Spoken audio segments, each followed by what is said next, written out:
I'm always looking for a good excuse to paint more minis. Honestly, it doesn't take much. And one game that has always caught my eye is Warmachine. I remember back in the day when I was first getting into 40K, my local store carried Warmachine, and even though all of my very limited hobby dollars are going into 40K, I remember always spending some time perusing the shelf and liking the look of these minis. Since then, I've gotten to demo Warmachine a couple of times at conventions, and at Adepticon they always have a big old booth with all of the box art minis on display for me to drool over. I am finally going to paint up some Warmachine, and this is going to be a double whammy because not only am I going to get to try out Warmachine properly, but also I get to use these minis in a game I already know how to play.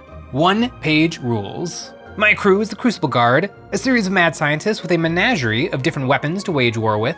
Warmachine's claim to fame are the Warcasters and the Warjacks. Mine are Lucas and Apollo. I've also got the Ascended Mentalist, a Psychic Warrior, a gaggle of misfits in the Triumvirate Character unit, and a Jekyll and Hyde style unit in Alice. Little Alice and Big Alice. I'm excited to dip my toes into Warmachine, and I'll be trying these models out in One-Page Rules Age of Fantasy Skirmish, where they have official rules. And the reason that they have official One-Page rules is the world's largest wargaming collaboration, One-Page Rules Worlds Beyond Brawl. One-Page Rules is a fantastic game system, and out right now on their My Mini Factory Frontiers, they're launching a huge campaign to bring a dizzying array of new models into their skirmish games. Grimdark Future Firefight, Age of Fantasy Skirmish, and the rest of the One-Page Rules system. This is the largest collaboration in wargaming history, 18 miniature creators coming together to pit over 500 minis across 53 different warbands against each other in one massive brawl, powered by One-Page Rules. This is a truly massive collection of minis from all sorts of different genres. I'm excited for the Crucible Guard by Steamforge Games, but there are so many others. Others like the wonderful Dino Dudes in the Ancient Dinovians by Cobra Mode, the Gilded Warriors of the Guildstern Gatewatch from Battle Yak, some adorable fighters in the Goblin Knights Order of the Warg from Twin Goddess Miniatures, some science fiction dwarves from Treadhead Rad, the SMDS Lely's Lab Rats, and the most unbelievably adorable Champions of the Critterfolk, the most wonderful and innocent warriors around from the Dragon Trapper's Lodge. These and so many more. This is a great opportunity to get into One-Page Rules in a really interesting way. Each of these 53 skirmish warbands have rules to use them in the One-Page Rules game systems. You can find One-Page Rules campaign Worlds Beyond Brawl linked in the description below. These miniatures are 3D printed and they need some bases. I found some appropriately sized Cobalt Keep magnet bases and I glued on my magnet so my crew will be perfect from the jump. These minis are steampunk Victorian, and the Ascendant Mentalist has some sculpted brick on her flying stand, so I'm thinking some cobblestone would look good for the whole crew. I took some epic basing village cobblestone bits and I glued these down so that I had the whole surface of my bases covered. I nipped off the overhanging parts and I used some of the scrap to fill in any big gaps that I had. Then I sanded the edges smooth with a nail file so the edges of my bricks flow seamlessly into the base rim. These cobblestones are a really good fit for this crew, and I so rarely get to do Fantasy City bases. It takes a little bit to really get them nice, but Warmachine and One-Page Rules Age of Fantasy Skirmish don't require too many models, so I don't mind splashing out. To clean up the edges of my base rims, I took some Tamiya Basic Putty and I smeared it into the gap. Once it was dry, I sanded it smooth with a sanding twig to make the gap disappear. It took about 2 coats of putty to get it just about right. I glued down all my minis with some thick super glue, and on some of them I used a little bit of green stuff in between their feet and the base so I could get a really good connection. Then to spice up the bases a little more, I took some epic basing temple ruin bits and I stacked these all around their feet. I wanted to add some more stone rubble, and I took some scale bricks and I sprinkled these around, dipping them into some thick super glue and then sticking them down. All these different bits come together to give my bases a really nice texture, and after a black prime, they look seamless. I really like how this basing turned out. I'll have to keep this in mind for some other minis I'm working on, but right now I got my Crucible Guard all ready for painting, and it's gonna be a little bit tricky. Each one of these guys is a distinct character that looks really cool, and I want to paint them to show that off. But I also want to make sure that whatever I do looks good on the whole crew. I want them to look good individually, but also look cohesive all together.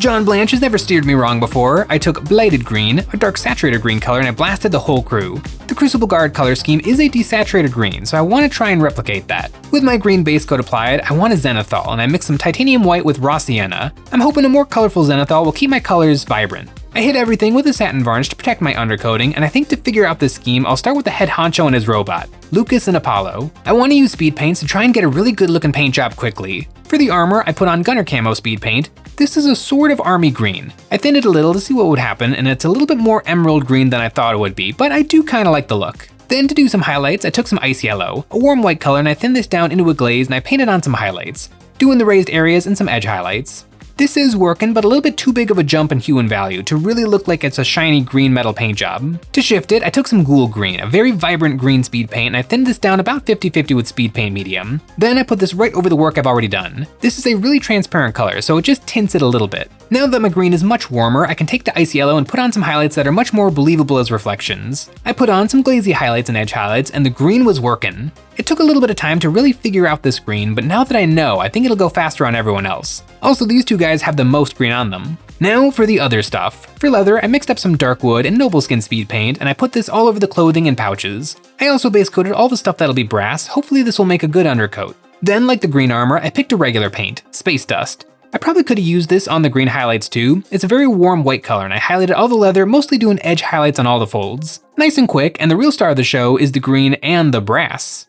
And speaking of that brass, I grabbed Demigod Flames, a nice orangey color, and I glazed this over all of the brass. This is a big jump in value, so I had to go slow and do many layers of work to get these parts up from dark brown into orange. And I mixed some Space Dust into my Demigod Flames to brighten it, and I put some more smaller highlights on top of the orange, ending up with a few swipes of pure Space Dust. All in all, I'm happy with how the brass is looking. Now there's just a few things left. For the not brass metal, I picked a dark gray and I base coated the top of the smokestack and the business end of his hammer. Then I mixed some more white into this paint and I did some dry brushing to bring out the texture. Then a few edge highlights of a light gray to hit on the details and make them pop as much as the rest of the armor and details. Finally, some specular highlights with white paint to make those spots look done. That's all the stuff that's on all the figures. Now for his unique details like his face. I took Ruddy Umber, which is a really dark saturated red beige, and I painted his face, mixing some Space Dust into this to brighten it up for some highlights. I picked out his eyes with black and then dots of white. And these guys are alchemists, crazy magical guys, so I decided not to put in pupils to make them look a little more mysterious. While I had the white paint out, I base coated the little magical vials and his smokestacks in white. A lot of these figures have magical glowing bits, and I really want to make these intense on my models. I airbrushed over these white spots with a little white ink to make them look like they're glowing, and I airbrushed Moonlight Coral over these spots to shift them into pink. I glazed a little bit more Moonlight Coral onto these areas to make the colors more intense in some spots, and I mixed in white to get a lighter pink to make the canisters and magic look even more vibrant. I think the magenta is looking really good next to the green. I threw some Pallid Bone speed paint onto his hair, and that makes Lucas all done. I did the same green on Apollo, and now to see if I can take what I learned on him and transfer it onto his robot. He has metal instead of leather bits, so I thinned down some Grim Black and I put this all over his armor, giving it a dry brushing of gray and then a few brighter highlights of a lighter gray. I worked up in layers, getting brighter and brighter and putting down less and less paint to make him look like he's shiny. Then for the brass, I want to try a different approach. I took hardened leather speed paint and I base coated with this lighter yellowier color instead of the dark brown. This will hopefully save me from having to do so many layers of orange. And speaking of orange, I dry brushed the orange this time so I could get layers down quickly, and it worked. In no time, I had a good coat on there, and I could start out with my Demigod Flame mixed with Space Dust for the brush on glazes. This time, I worked up in brightness, ending up with little dots of white paint so that it was looking really shiny. He's coming along faster than his buddy Lucas. Now for his glowy bits. I base coated his eyes in glass vials with white, gave these a little blast with white ink through the airbrush, and then Moonlight Coral. I mixed up some light pinks to do some highlighting, and then he's done. Looking at him next to his buddy, I can really see that I made some nice discoveries that I think will let me really go to town on the rest of the Crucible Guard. I've got two models done, Lucas the Warcaster and Apollo the Warjack, and I am digging them. They've got a really nice like Victorian punk, steampunky thing going on, and the green. I don't paint a lot of green, but this is a really cool like Slytherin green that I feel like is helping the look. I feel like steampunk is something that's kind of weirdly tricky to pull off. I can't quite put my finger on what good looking steampunk is, but I feel like I can see bad steampunk from a mile away. I'm happy with my color selection. Lucas took a fair amount of time to paint, but it always takes a long time to figure it out. And I did some things differently on Apollo and he came together even quicker. So I'm hoping that now that I have some good experience under my belt, I can start rocking through some of these other guys, starting with the Triumvirate. This is a trio of little weirdos, and I want to see if I can refine my process a little more. I took my favorite colors that I tried out on the first two guys, and I'm going to try to see if I can speed through these three, starting with the leather. This time I mixed dark wood and noble skin, about 2 drops of dark wood to 1 drop of noble skin, and I put this all over the leather. Then I took a darker tan color, prairie ochre, and I glazed this on instead of the ice yellow, so I can have a nice in-between color. I glazed this over the top facing surfaces, brightening up the leather while keeping it brown, and then I only broke out the Space Dust for the finishing touches, edge highlights, and the little scrapes and scratches all over the leather. I knocked out all the leather on all 3 guys, and then I can move on to something else, the black. I thinned down Grim Black just a little so that Zenithal will show through as gray, and to gray it up even more, I dry brushed on a little bit of deep gray so it looks cleaner and smoother than the leather. This was easy to knock out on all 3 guys, and now for the green armor. I did this just like on Lucas and Apollo.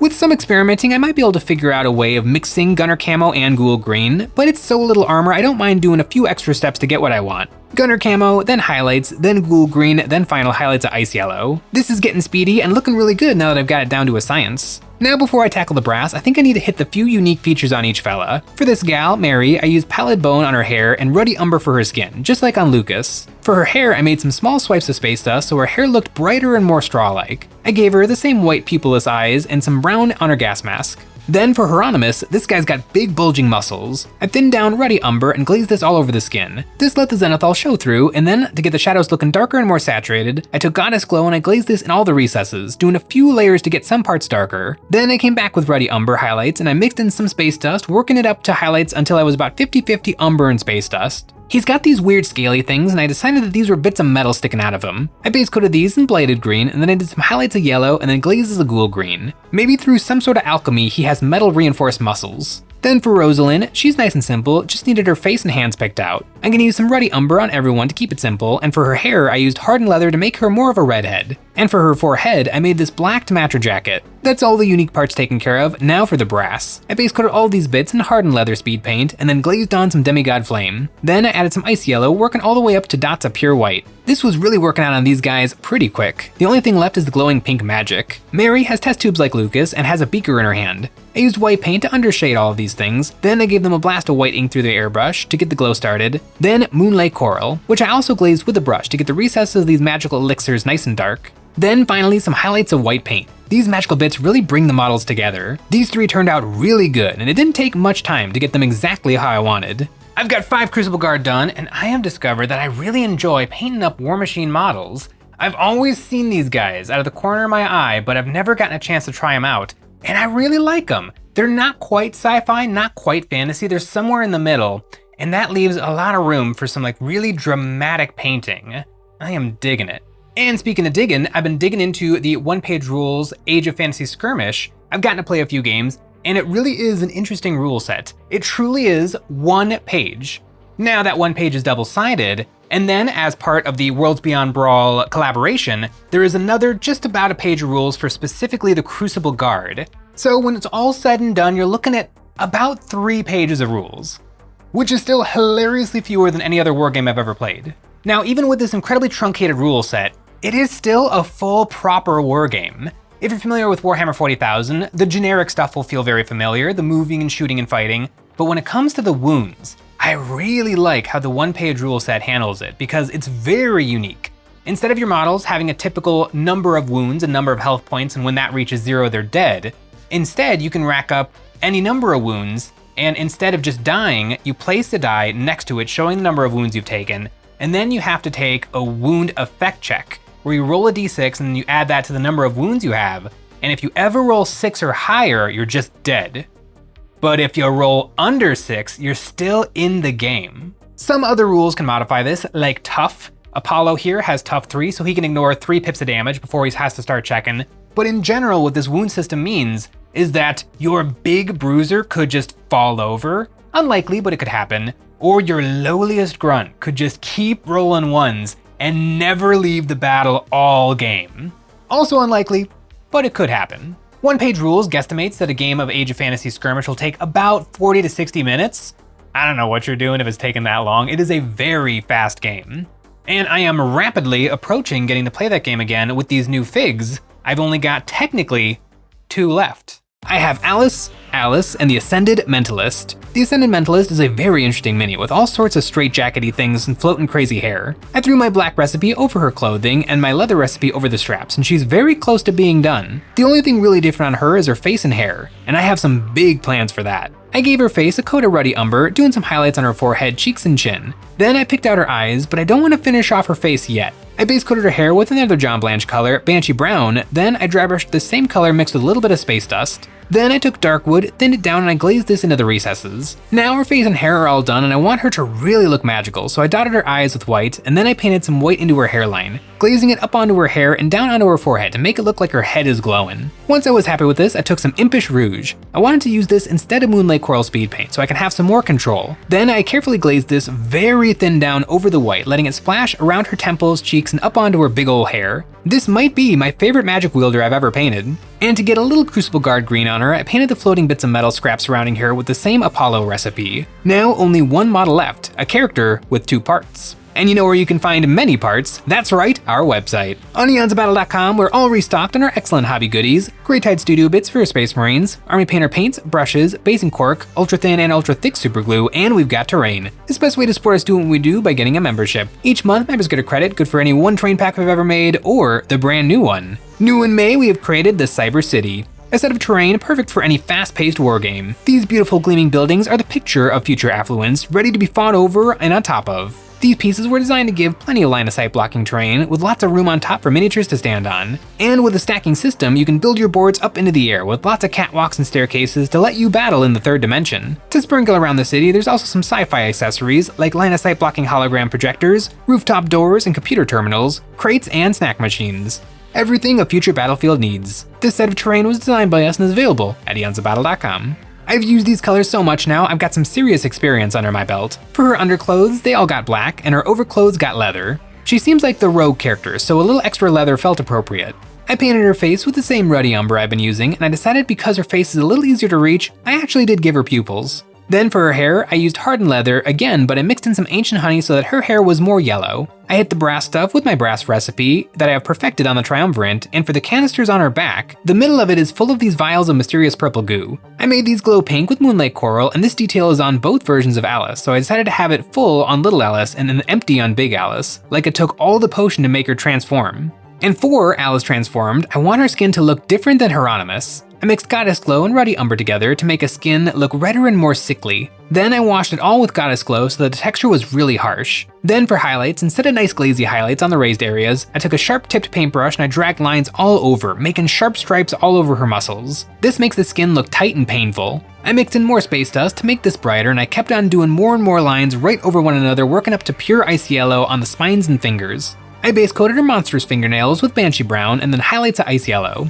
Then for Alice Transform, because her magical tank is empty, I decided to give her glowing pink eyes. I wonder how long the transformation lasts. That's Alice all done and the Crucible Guard all finished and painted up to the 9s. The only thing left are the bases, and I like how the Zenithal looks on the bases. I think they just need a little bit of dry brushing. I took Castle Gray and Great Hall's Gray and I dry brushed these over the stone, starting with Great Hall and doing a little heavier dry brushing, then finishing it off with some swipes of Great Hall's Gray to make the spots look brighter. My color scheme is pretty dark on these guys, so the light colored bases will help the models pop. Then for the base rim, I decided to get crazy with it and rim them with my original base coat color, Blighted Green. My Warmachine warband is complete with all the bells and whistles, and they are looking nice. Warmachine is a game that has existed as long as I've been playing war games, and this is my first tasting of the miniatures, and I like it. These guys have just the right amount going on each model that they're really fun to paint. And I wouldn't mind painting up some more of these suckers. It definitely took a long time, but it was a good time, and I would not mind doing some more of it. I like the Crucible Guard, and if there are any Warmachine players watching, please let me know in the comments below. I got these guys done. What else would I be looking at to get to a proper, 2,000 points a Warmachine? And if you happen to know the Crucible Guard, what other units should I be looking at to complement this force? I think my favorite figure is the Ascendant Mentalist, a psyker who's not bald. That's not something you see all the time, and it was really fun painting the magical effect on her hair. Actually, the magic on all of these guys was really fun. I think a somewhat limited palette with just that pop of bright magenta was really, really cool. I now have a ton of figures to play around with, and I'm very excited to see what they do. Thanks for watching.